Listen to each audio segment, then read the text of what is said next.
Hello students. जैसे कि आज से हम एक नया चैप्टर शुरू कर रहे हैं, दैट इज़ लाइफ प्रोसेस। अभी आज जो है ये थोड़ा इंट्रोडक्शन पार्टी हम जान लेते हैं। तो अभी हम ये सब जानते हैं बेसिक नॉलेज कि earth is a planet where life exist, और एक पर्टिकुलर थिंग है, वो लिविंग थिंग है कि नॉन लिविंग थिंग है, ये हम कैसे जानेंगे। ऑब्वियसली अभी कुछ बेसिक किसी बच्चे को पूछ लिया तो वो क्या बोलेगा कि वो बात कर रहा है या जंप कर रहा है, रनिंग कर रहा है। तो ये सब एक्टिविटीज़ है, ये ह्यूमन बींग्स ही कर सकते हैं, नॉन लिविंग थिंग्स तो नहीं कर सकते। ठीक है, लेकिन अभी ये लिविंग थिंग्स, एक लिविंग थिंग्स में हमारा लाइफ जो मेंटेन रखने के लिए हमारे बॉडी के अंदर कुछ मैकेनिज्म्स होता है। ओके, जैसे मतलब हमारा जो बॉडी है वो सेल्स का, टिश्यूज़ का बना होता है। ठीक है, अभी ये जो सब चीज़ है, प्लांट्स के बारे में हम क्या बोलेंगे। प्लांट्स में भी तो ग्रोथ होता है। ठीक है, वो ग्रोथ कैसे होता है, ऑब्वियसली अगर हम लोग उसको न्यूट्रिशन डालें, पानी डालें, तो वो धीरे धीरे उसका जो ग्रोथ है वो हम लोगों को होता है। तो इससे हम लोगों को पता चलता है कि उसमें एक लाइफ है, वो अलाइव है। ठीक है,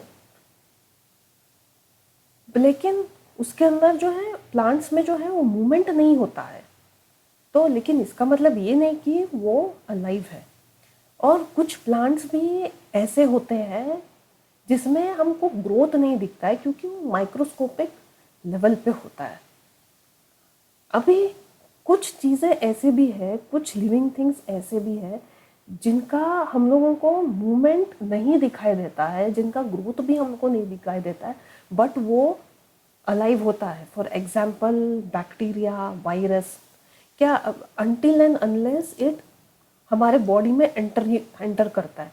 अब एक पर्टिकुलर वायरस हमारे बॉडी में एंटर करेगा तो वो किसी हमको अटैक करेगा, किसी पर्टिकुलर ऑर्गन को अटैक करेगा, तो उससे हमको पता चलता है कि वो अंदर अलाइव है। पर क्या तुम वो देख सकते हो कि हाँ ऐसा ऐसा हो रहा है? तुम ऐसे देख सकते हो नेकेड आइज से कि हाँ वायरस एंटर हुआ है, वो अभी एक्टिविटी परफॉर्म कर रहा है? नहीं। एक और एक और ऐसी चीज़ है, एक और एग्जांपल है फोटोसिंथेसिस। फोटोसिंथेसिस में क्या होता है? ट्रांसपीरेशन होता है, breakdown of molecules, glucose in the form of energy. Okay, तो यहाँ पे वाटर मॉलिक्यूल्स भी ब्रेक डाउन होता है। पर क्या तुम ये देख सकते हो? स्टोमेटा का ओपनिंग, क्लोजर, क्या ये सब तुम देख सकते हो? नहीं।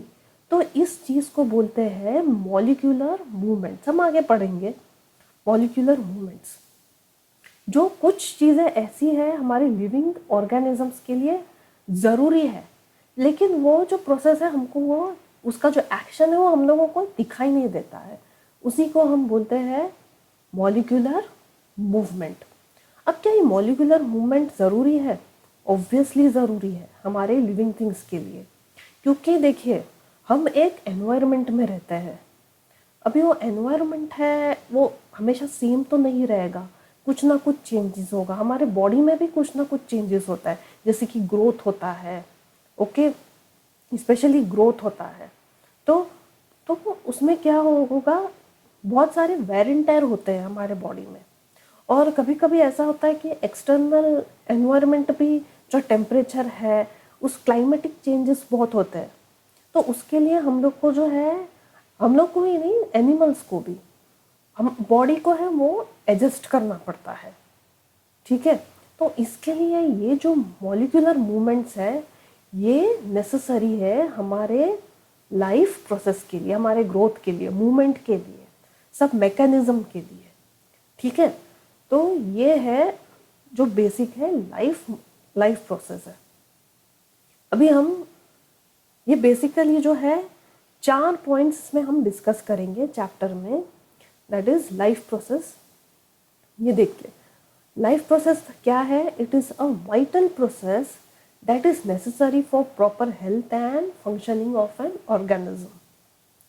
Then without this life process taking place an organism would cease to survive. मतलब अगर इसमें से कुछ भी, अगर एक कोई चीज़ है जो फंक्शन नहीं करेगा, ठीक है, जैसे कि तुम डाइजेस्टिव सिस्टम में कुछ प्रॉब्लम आ गया तो कैसे होगा, ये हम लोगों को सर्वाइव करने में डिफ़िकल्ट हो जाएगा, क्योंकि जो प्रॉपर मैकेनिज्म है नहीं हो रहा है।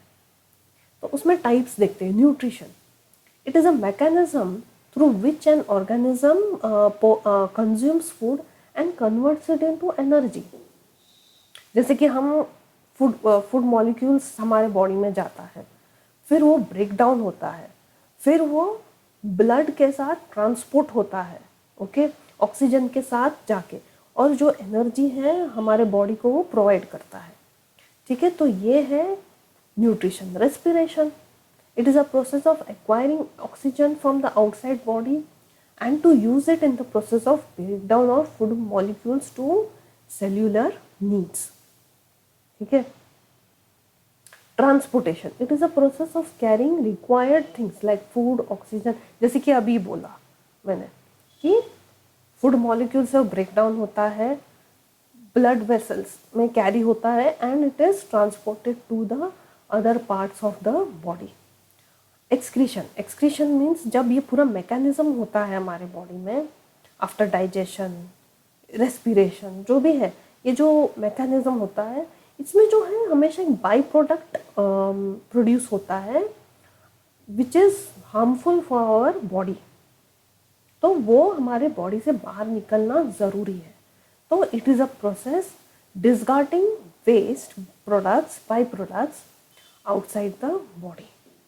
ठीक है, तो ये था बेसिक इंफॉर्मेशन। ओके, अभी नेक्स्ट क्लास से जो हम एक एक जो प्रोसेस है वो हम डिस्कस करेंगे। ओके।